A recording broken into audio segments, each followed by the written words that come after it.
Most countries abroad, African nations are facing a rapid food crisis triggered by the war in Ukraine that has endangered wheat and corn supplies.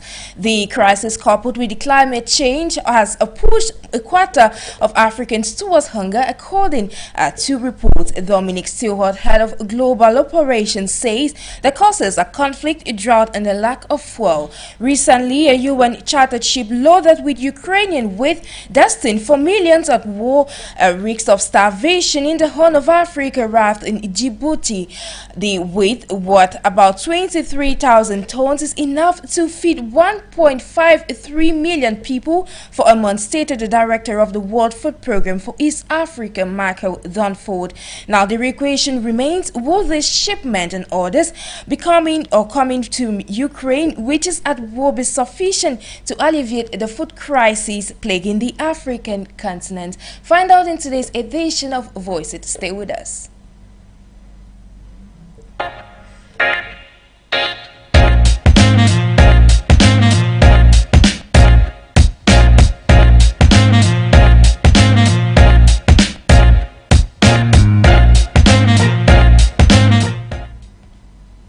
Hello ladies and gentlemen, thank you immensely for joining us on this first edition of Voice It over your Pan-African channel. If you're watching us over 4U television or either 4U radio FM 96.3, this is Voice It, your Pan-African program that touches different matters affecting the African continent. Today we're talking food crisis in Africa, and I'm not alone. I'm joined by Mr. Nicolas Simon. He is an entrepreneur as well as an economist. Good day, sir. All right. I don't know if you can get me well. Yeah, I can get you. Thank you for joining us. All right. So thank you very much. Thank you for this great opportunity. I'm called Mr. Nicolas Simon from Cameroun, and it's great joining you today on this great platform. Thank you immensely. We equally have Mr. Neba Paula Zinwi, who is joining us equally here in Cameroon. He's a digital marketer as well as an entrepreneur. Thank you for joining us. Hello Sharon, thank you so much for inviting me. It's an honor for me to join you on this platform and share my opinions to today's topic.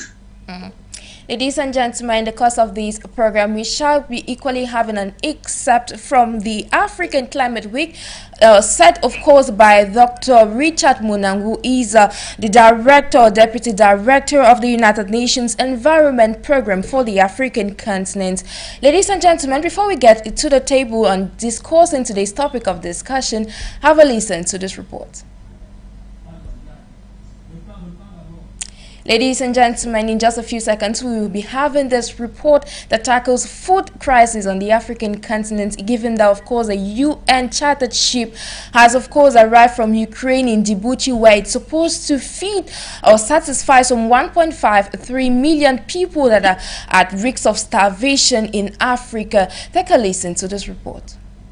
Like most countries abroad, African nations are facing a rapid food crisis triggered by the war in Ukraine that has endangered wheat and corn supplies.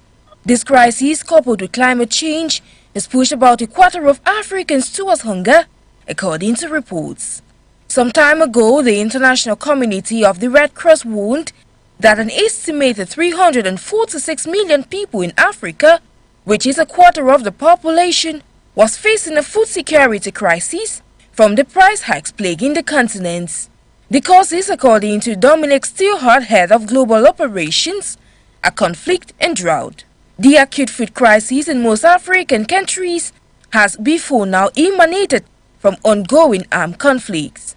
With Russia and Ukraine being the global exporters of wheat, developing countries like Egypt, Nigeria, Sudan, Libya, and a host of others have deeply been affected with increase in prices of bread, fast foods, and when there is a supply gap, most African countries turn to feel the impact. Most recently, a UN chartered ship loaded with Ukrainian wheat destined for millions at risk of starvation in Ethiopia arrived in Djibouti on Tuesday. The grains are expected to reverse the food shortage in Burundi, Djibouti, Ethiopia, Kenya, Rwanda, Somalia, South Sudan, and Uganda.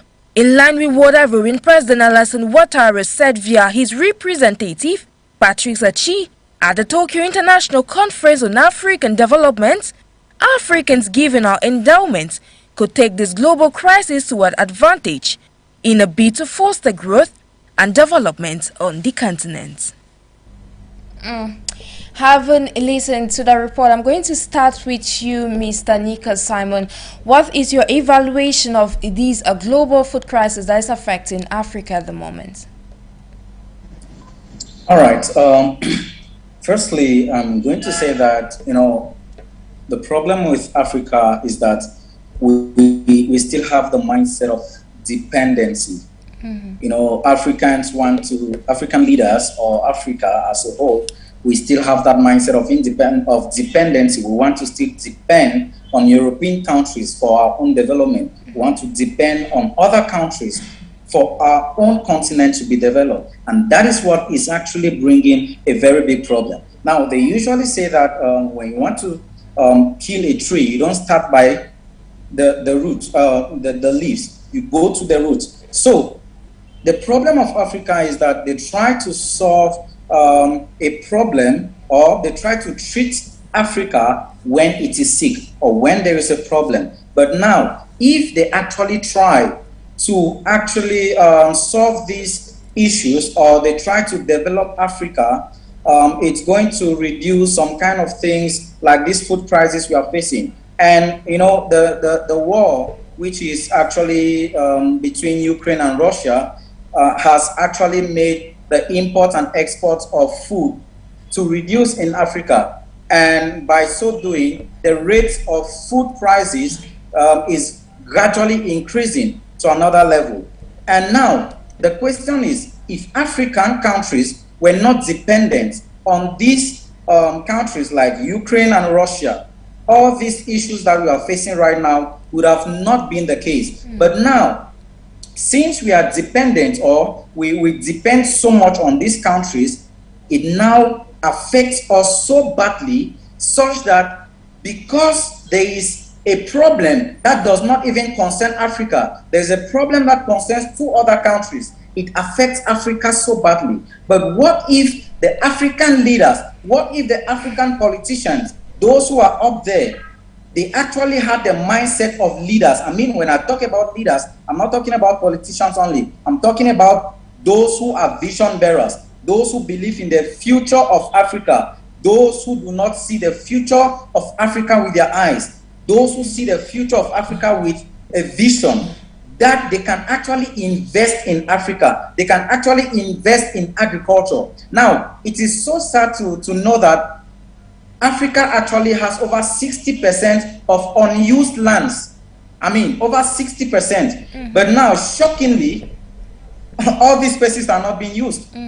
Right? They have not actually seen agriculture. They have not actually seen agriculture like an economic opportunity. They are seeing agriculture like a social use. And that is where the big problem comes in. If African leaders, if government can actually see into agriculture, invest in agriculture, these issues of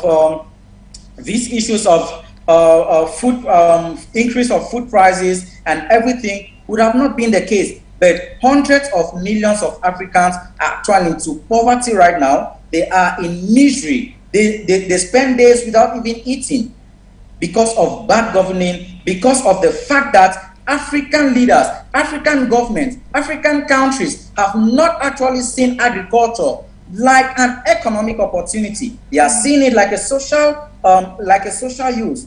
And even those who are into agriculture, we have not modernized that sector, and that is a very big problem. Of course, Mr. Nico, we're going to be coming back to that, given that you did sideline, of course, pinpoint the aspect of agriculture on the African continent. But then I would like to get the view of Mr. Neba. What do you think is at the helm of this global crisis that is affecting Africa, given that Africa is indeed endowed with a lot of natural resources? Africa's issue is the lack of human resource. We have natural resources, but we don't have the human resource that can turn these natural resources to useful for use of consumption. Like we have the case of agriculture now, that we're facing food crisis in Africa because of a war somewhere far off that doesn't concern us.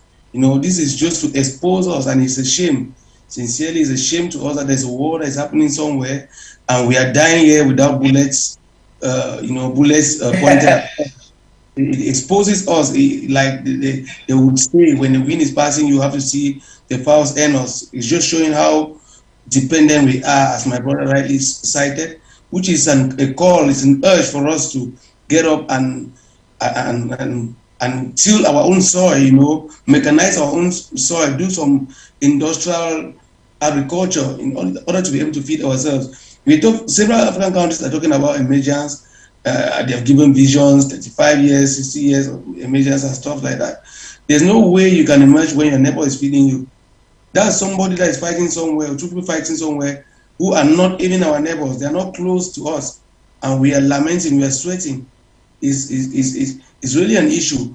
And I want to say this goes to everybody in Africa. As far as you call yourself an African, it's a problem to you, and when you see it, don't fold your arms and point fingers at anybody, because it comes from us growing up and always preferring to consume foreign products, because the small farmers who are trying to cultivate the soil and come up with products that we can consume. When we go to the market, we choose foreign products over these local farmers, which becomes difficult for these farmers to sustain. And the next thing is that you have to wind out. You understand? We have the mentality that when you are consuming foreign, you are of the superior class, you know, which is something that I don't know whether they'll need to use a syringe to get into our head and you know, get that out. But I think this crisis has really taught us a lesson to know that we are trees where our roots are dependent on somebody else, which means that we are not existing.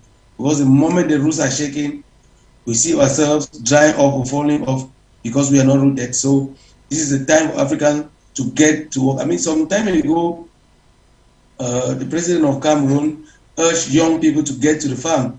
It was a political campaign, and we took it to be a mockery, you understand, but we did not really see it. But I also want to applaud the fact that at least in Cameroon, there are some young people who have really started to change that mentality. Because when I was growing up, I knew farming was for old people. Young people had to sit in offices and do stuff. There's no human being that will go 2 days, 3 days, 5 days. A normal human being doesn't eat, which means that the basic need of a human being is what? Food, water. But if we can't cultivate our own soil. Sometimes I analyze with my friend here in the office, we do some analysis, and we're so bitter that one foreign company comes to Burundi here in Cameroon, get water from our soil, bottle it, and they're selling it for at 400. That's insanity. What stops us young Cameroonians to be able to bottle same water and drink, or sell among ourselves and generate that money and be able to boost our economy? So there's a lot that's happening in Africa, and the wiring has to start with mindset, but also start, you know, accepting our own products and consuming them, while the producers are also growing, you know, in their standardizations to make sure that our products can be competitive in the market.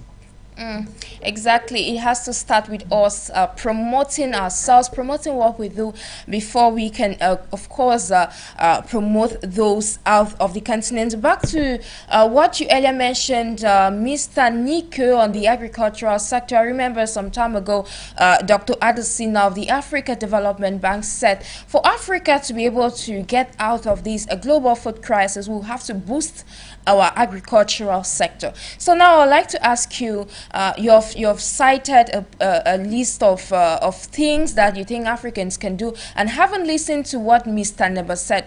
What do you think the African continent can do in order to boost the agricultural sector?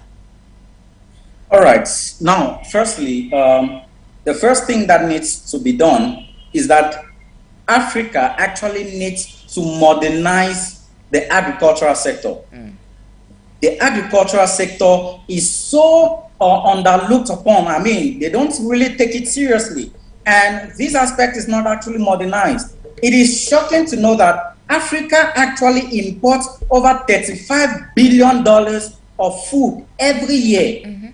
I mean, they import $35 billion of food every year in a continent that has raw materials, in a continent that has everything. We have lands, we have all the raw materials, but yet we import $35 billion of food, and majority of it comes from Ukraine and Russia. That's a shame. And yet we say that, like my brother just said, countries are saying that they want to be independent, they want to get to a state of emergency or whatsoever in 2035. That's impossible.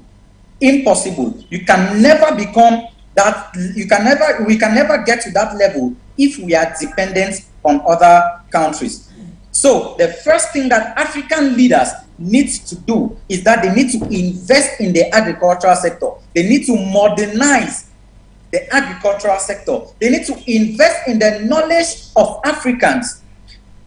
They usually say that knowledge is power, but that's wrong. We have the knowledge, but we are not applying the knowledge. It is the right application of knowledge that gives power. So the African leaders need to apply the knowledge they have. They need to teach actually the young ones. They need to modernize this aspect. We have the raw materials. For example, we have a lot of parents who make maize, they plant wheat and many things. But now, how many of them are able to transform all these things into usable products that we can use? Majority of farmers, or those who do in large-scale agriculture, they finish everything and then they have to send it to other countries. And these people who do everything there and then they send off the chaffs, they will not send off the real things. And that is how Africans are dying. But why don't we have those industries in Africa? Why don't we have all those manufacturing industries where we have the raw materials? Listen, Africa is so rich.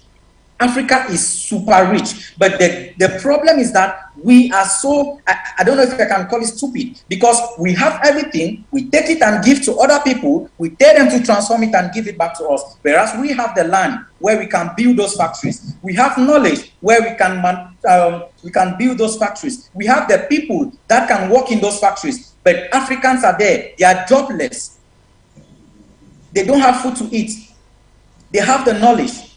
In fact, there are people who are ready to work, but now the African leaders, in fact, the African government as a whole, they are not doing what is needed for Africa to actually get to that level of development. So the agricultural sector really needs to be looked upon, because trust me, this is an important sector that is going to really fight the aspect of food prices. Now, other people are fighting in other countries. It does not really concern Cameroon. I mean, it's like somebody is drinking alcohol in another town and then you are getting drunk in another town. It does not make sense. Just because we are so dependent on these people who do not even care about us. They don't care about us completely, but we depend on them. But do you know that Africans actually have the possibility of becoming greater than all these other nations? We have everything it takes. So, what I will say is this. The African government should invest in institutions that trains the youth on agriculture. They should invest in institutions that trains the youth on how to transform the raw materials that we are already having. They should invest in youth. They should open institutions that trains youth. They should encourage entrepreneurship. They should encourage youth out there to get into agriculture. The government of Cameroon actually said some years ago that youth should wake up and go to the farm. It's not okay like that. We go to the farm, yes, we go and plant and do everything they want. But now, where are the factories to transform all these things so that we can use them? We can also export food. We can export everything to other countries, but we cannot do this because we are dependent on those countries. We have not yet modernized. They have modernized their system. We have the raw materials, so we finally depend on them. But what if we have the raw materials? What if we can modernize that sector? Do you know how Africa is really going to get to the next level? So I'll call on African leaders to be visionaries. They should invest, they should believe first of all in the future of Africa. Before saying that they want African countries, before being an African leader, you say that you want your country to be an emergent state in 2035 or whatsoever thing? Do you even believe, first of all, in your nation? Do you believe in the youth of that country? If you do believe in the youth of that country, if you don't believe in your country, then therefore you should invest in the agricultural sector. You should make that sector to be modern so that we can actually grow to that level that we want to be in 10 years or 5 years from now. Remember, we should not treat the problem as at now, but we should look at the long term and treat the problem that is going to come even in 5 years from now. Exactly, we should look at it from a future perspective. Just to recall that, of course, Dr. Ningwa Niam, who is equally an entrepreneur in Cameroon, said one time that African nations should actually collaborate amongst each other for us to be able to excel, bringing about the Ubuntu perspective that I am because you are. Over to you, Mr. Neba. What do you think as the role of African leaders in this fight against this global food crisis?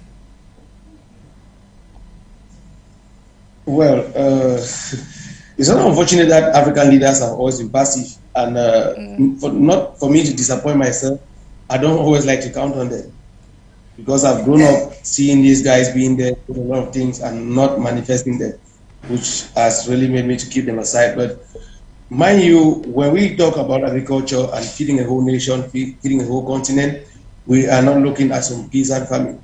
We are talking industrialization here, and industrialization comes from the government. Government has this power to engage or to enforce industrialization.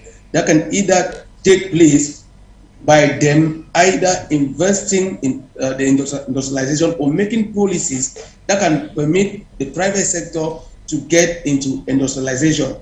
And also, there are things, the public goods like roads, access to farm to market roads, which is still a problem in Africa. Unfortunately, I've not been to other African countries. I've never left Cameroon, but from my perception of what Cameroon is and what I've learned out of research, it's very evident that these major things that can foster agricultural development are lacking in our countries. Most of these leaders, unfortunately, don't even fit from what is made in Africa. Most of them spend their time, living out of their countries, which is a major problem. So they have to take charge. They have to define policies. I read about Israel and how they became a world power. If you study history, you understand that after World War II, Israel was almost non-existent. I mean it. Like they were almost extinct in the world. But they managed to gather themselves back from several places. They break away of the Soviet nation, and they gather themselves together. And as we speak today, Israel is not even up to 10 million inhabitants. The population is less than 10 million, but they are a world power. Why? Because from what I studied, they have an agenda that is a government agenda that build communities in all sectors in the economy, and make sure that they provide them with necessary resources, necessary policies that can permit them to grow. And through that, a small country like Israel is a world power. When America is talking, when France, when China, when Russia is talking, Israel is talking. But you want to look at the population of Cameroon, we are about 27 million to 30 million, and a small nation somewhere like Russia, there's this war somewhere that doesn't concern us. We are suffering. Why? Because we are so individualistic, from us as the citizens of the country to the government. Government officials don't care about them. Sincerely, I don't like talking about politics because I might be too frank. Government officials make promises, but when they get to the offices that can permit them to take decisions and do implementations that can foster development, especially in the domain of agriculture, they don't implement these policies. And we see this happening year in, year out, year in, year out. And here we are today lamenting in the situation of a war that doesn't even concern us. Thank you, Mr. Neba. Of course, we're going to proceed, but before then, we continue with this conversation. I'd like you to take a listen to this excerpt drawn by our newsroom, of course, on the food crisis, the challenges that the African continent is facing with regards to the African Climate Week that held in Libreville. This excerpt is done to us by the Deputy Director of the United Nations Environment Program for Africa, Dr. Richard Munan. Take a listen.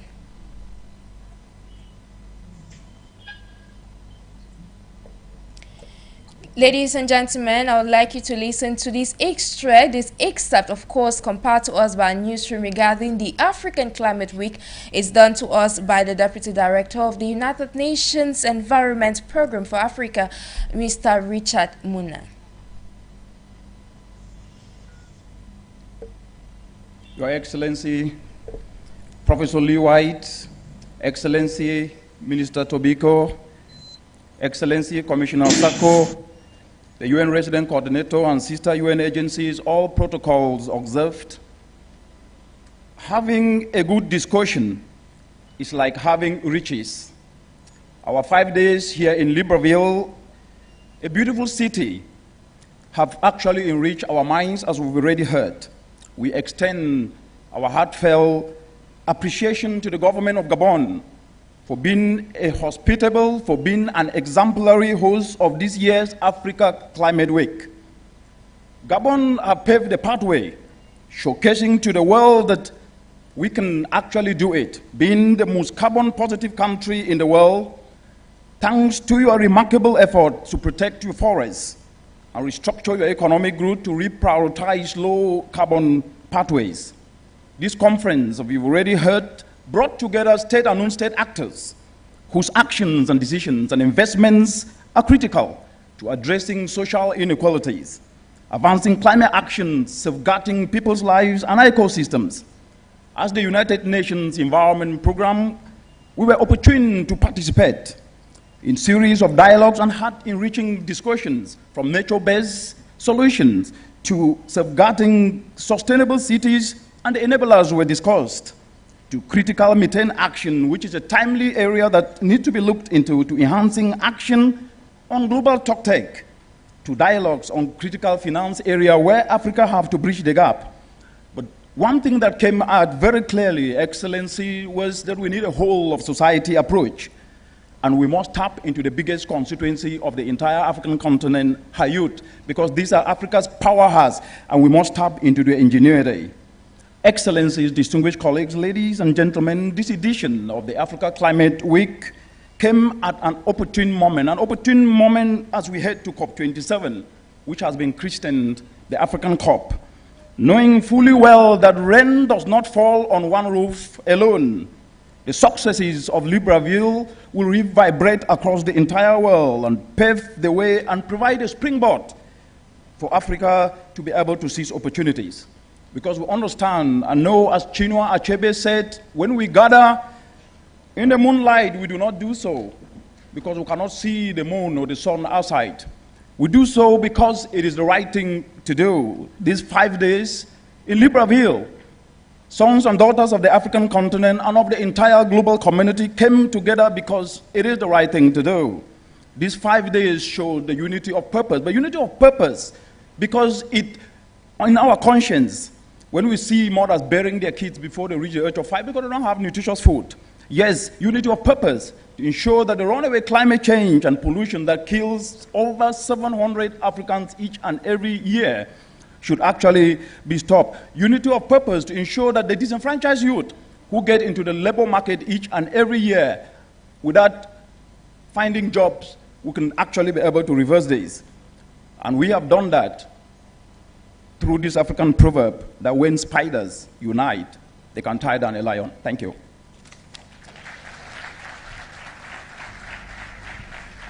When spiders unite, they can definitely tie down a lion.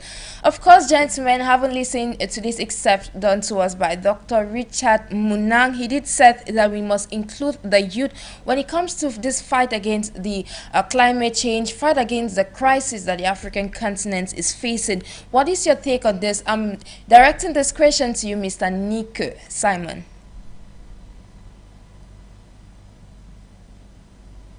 Mr. Nico Simon?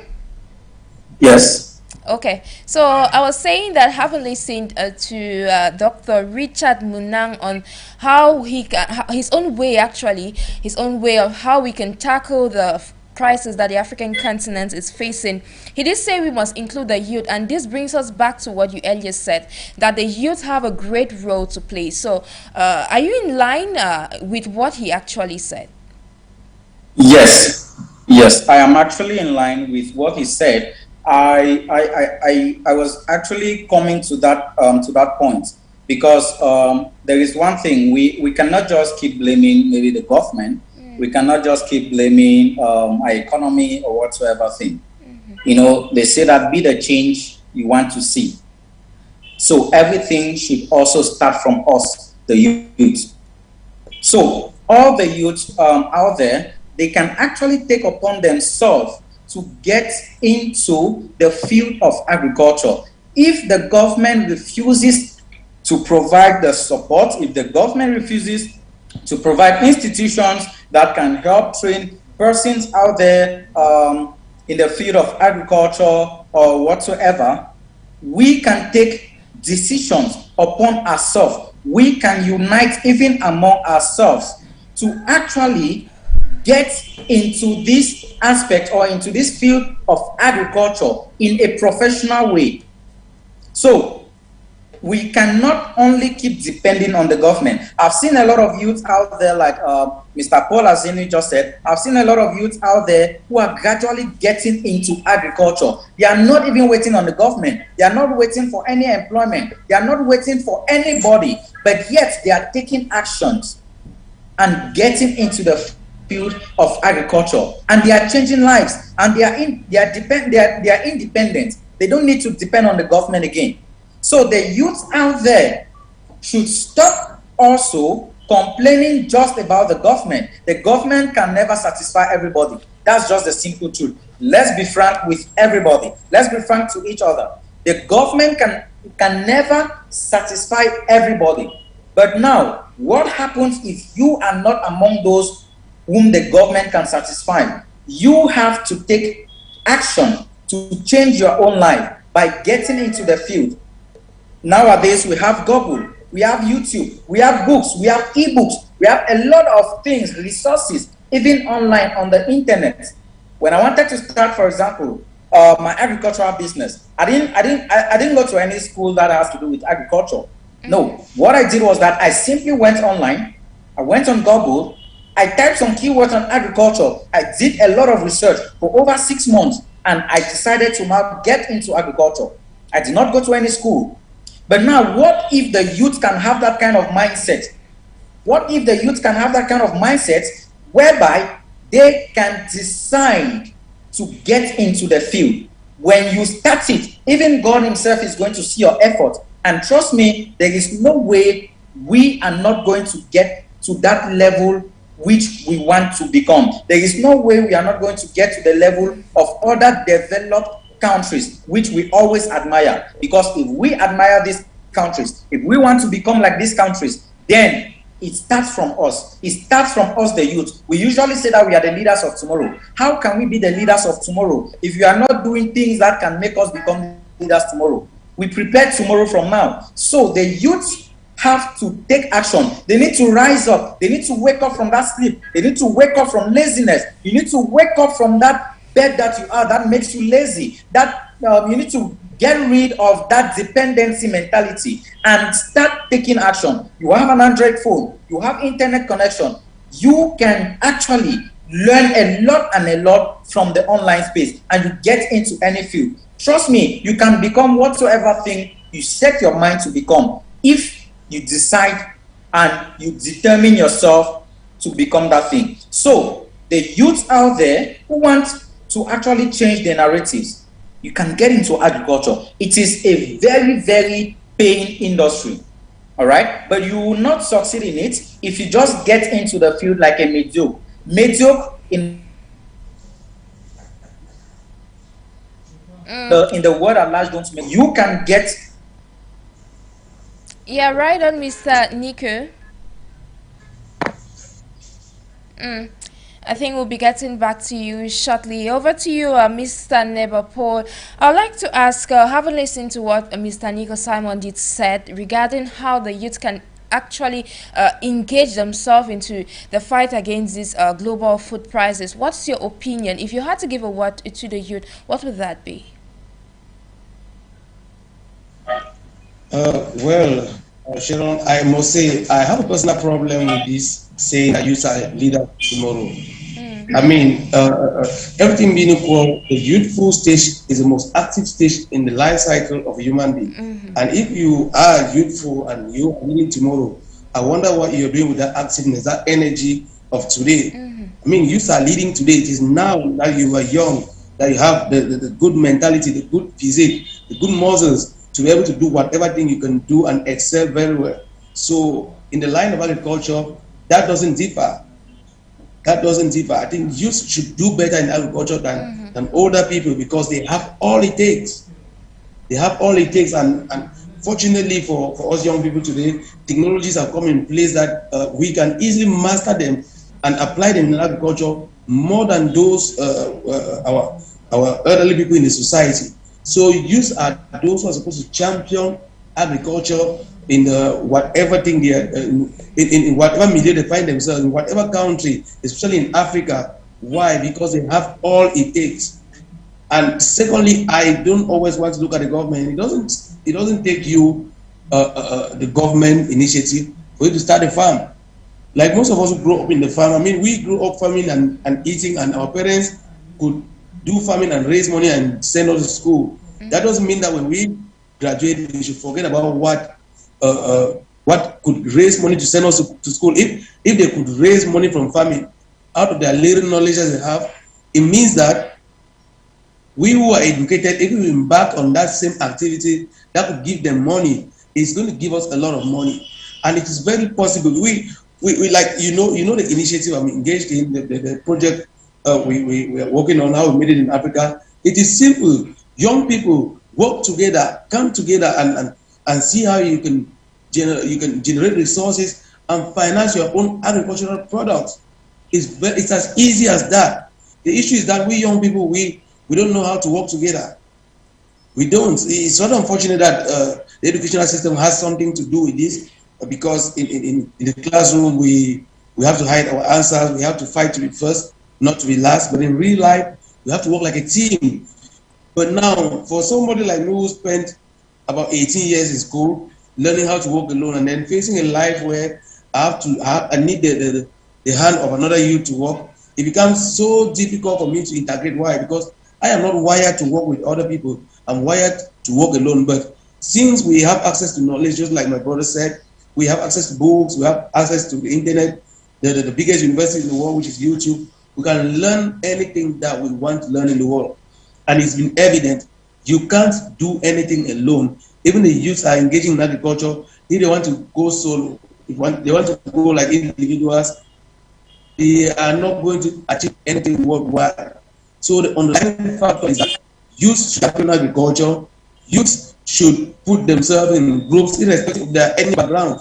Because one issue that we have in Africa, excuse me, especially in Cameroun, where we have about 200 plus ethnic groups, is ethnicity. Something that is supposed to be an advantage to us has turned to be a disadvantage. Use of this particular ethnic group doesn't want to identify with this ethnic group because crazy reasons. We have to wipe that out and understand that we are Africans, we are young, we are smart, we have the energy, and Africa belongs to us. And if we must build Africa today and tomorrow, agriculture is the number one. There's nothing a country can do if they cannot feed their own people. I mean, basically, how life is supposed to be, young people are in the engine of the economy. Why? Because they take care of the young and they take care of the old. But in Africa, it's not the same. That's not the storyline. The old people are those who are regarded to be working in the farm, while we go to school and sit in air-conditioned offices and we earn less than $200 a month. So youth are supposed to champion agriculture in anywhere they find themselves in Africa, and the best way to do that is to put themselves in small communities, galvanize resources, and get to action. Growing up, I saw my mother doing this. You see my mother with her friends, 5 of them, 10 of them, together. Today they are going to till this person's soil. Tomorrow they are tilling this person's soil, and through that they could help each other, you know, build good farms. But we young people today, we do not pick any lessons from that. If we must get into agriculture, let's learn what our parents were doing. Let's apply the knowledge that we have acquired. Let's get more knowledge, and certainly we are going to drive the agricultural problem that we're having in Africa, and food crisis will not be a problem in the continent that God has raised us. Exactly, that's a very great contribution there, Mr. Neba. Just to recall that recently the first UN ship transporting grains from Ukraine arrived in Djibouti and was expected to feed some 1.5 million people in about 6 countries in East Africa. So, Mr. Nico, I'd like to ask you, how feasible is this move made by the Western world in order to tackle food crisis on the African continent? How feasible is this? Well, I'm going to say that they are trying to solve a short-term, they are trying to bring a short-term solution and create a long-term problem. I don't know if you understand what I'm saying. They are trying to bring a short-term solution and create a long-term problem. What do I mean?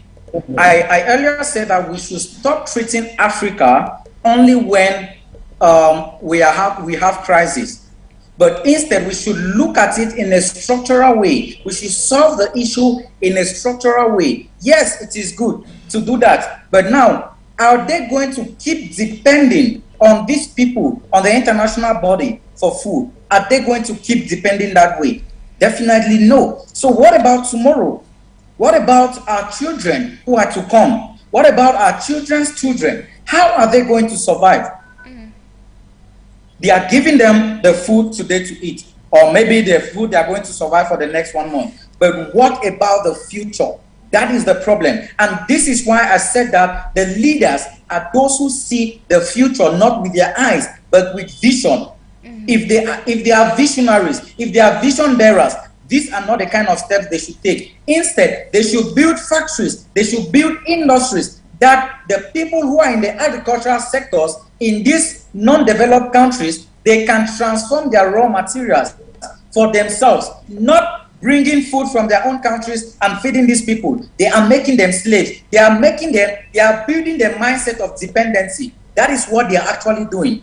But they are making it, they are trying to make it look like it's beautiful or it's some kind of humanitarian action. Trust me, it is not. They are trying to make us continuously depend on them. They should use that money, build factories. They should use that money, invest in people, let them have knowledge on transforming their own raw materials. That is not a problem to solving the food crisis in Africa. That is not the solution in solving that problem. That is not the solution. Instead, that is creating more problem on an existing problem. Okay, that was a strong one there. Mr. Neba, I'd like to ask you, do you really think, having listened to your co-panelists, do you really think that Europe can feed Africa, given that Africa mostly supports or exports raw materials to the Western world? Well, Sharon, I always ask, my history books in the primary school taught me that civilization started in Africa, you know, but what I'm experiencing is that Africa, at one point in time, Africa became a dark continent and Europeans were fighting to give light to them. What happened along the way? What went wrong? You know, I mean, basically, somebody cannot feed you food. Nobody can feed an adult food, never ever. If your neighbor is giving you food, you can't eat the dose you want. You just eat what they give you. And when they get to give you food, they give you what they want to give you, and you just have to eat that, and that is it. Basically, what has killed Africa, not only in the agricultural sector, is the aspect of us receiving gifts, if I must say poison gifts from Europe. What happened? What happened to visionary African leaders who could see a possible crisis coming and preparing for it. I grew up in the primary school. I used to see pictures of Ethiopia, you know, having Mr. Neba, sorry to cut you short, but we just want to reiterate that this nation, so to say, especially Ukraine at the time, these are countries in war. How can they definitely feed these countries in Africa when they are at war? That's an insane part of it that I can't even imagine. A country that is in war is feeding a country that is peacefully existing. I don't know, how does it measure up rationally? It doesn't add up. Normally, a zone in crisis should be receiving food and aid from an Africa that is supposed to be stable. But Ukraine that is in war is shipping food to Africa. That's something that I can't even measure it. I don't see it how it balances. It means in normal circumstances we have refused to benefit from the blessings of the rich soils that God has given us, and we have decided to depend. So much so that even Europe that is bleeding in crisis, bleeding in a war, are still struggling to keep supporting us, which to me is no support. Just like my friend said, that those are temporary measures that can never work. Whenever you are feeding a child, you know, when a child is growing up, you're feeding that child. At one point in time, you need to get that child out of the house. You know, Africa has refused to grow up. From time immemorial, Africa keeps depending on Europe, on Asia, on America. I tend to ask myself, what went wrong? What do they have that we don't have? We have the largest soil, we have the most fertile soil, but we are depending on them for whatever reason I can't understand. It is clear, Africa, what we are lacking is that initiative from our citizens to our leaders to be able to see beyond. And please, we young people, we need to, we've been crying that leaders to change these things for a very long time, and they are not doing that. Are we going to keep crying? No, I grew up seeing this. I'm already making children. Very soon they'll start making their own children, and the story will not be the same. In my generation, I've said never again. That's why we brought the project How We Made It in Africa, that we have put together 1,000 young people, and we are creating businesses that we are going to engage in all activities, including agriculture, where we are going to consume only our own products, and we are going to grow ourselves, and we have plans to multiply this in other parts of Africa. Isn't it true that the agricultural sector is the backbone of every society? Just to reiterate, in line with what you both gentlemen said, the Ivorian president, Alassane Ouattara, of course, he wants a set that for every agricultural or every community to actually excel, for African leaders to take to their advantage what's happening in the world at this time, they have to transform their economic sectors. They have to transform their economic sectors in order to make it up to standard, so they can actually contend with the Western world. So I'm going to head with you, Mr. Nico Simon. What do you think is the way forward from all this? Okay, I want to first of all say something. You just made mention of something, that agriculture is the backbone to, you said something, agriculture is the backbone of what? Agriculture is the backbone to every society. All right, I'll say that backbone in Africa has been broken. And in fact, in Africa, that's why definitely we're talking about it today, because we are trying to see how Africans can take this to their advantage. Because Dr. Adesina always say that the African continent cannot move forward if we don't develop the agricultural sector. Yeah, that's true. So what needs to be done is, I'll not talk about the youth, I'll talk now about the leaders or the government or the international body. What needs to be done is that the African leaders or the African government, like I previously said, should simply modernize the aspect of agriculture. I'll take an example. I have a lot of brothers out there, I have a lot of friends out there who have come to my office. They told me that they are into agriculture. They do plant maize in a large quantity. Some of them make even sugarcane and many more. But now the question is, they don't actually have these factories where they can now take their raw materials from their farms and transform them. All these things now are sent out of the country, and that is where Africa is dying. That is where Africa is in darkness, because we have not modernized. So the the basis of it all is that we should modernize this aspect. It should be a priority. It should be a need. It should not be a want. That is the problem of Africa. We are seeing agriculture like a want. It is not a want. It is a need. It needs to be modernized. It needs to be taken as a priority. In fact, a deep priority. So, African leaders of government should really look up on investing. I saw a documentary how they were sharing food in South Africa for those who are less privileged or those who are living on the streets. For me, that's not a solution. How long are they going to keep doing that? What if they gather that money?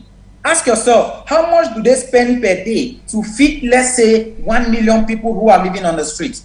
If they use that money and multiply times 365 days, 365 days times 5 years or times 10 years, the money they spend per day and time per year or in 5 years, if they use that money, they gather it, they start up an industry that helps to transform raw materials, Africa is going to get to another level. I mean, people are not going to, the world is not going to understand what's happening to Africa. It's going to transform radically.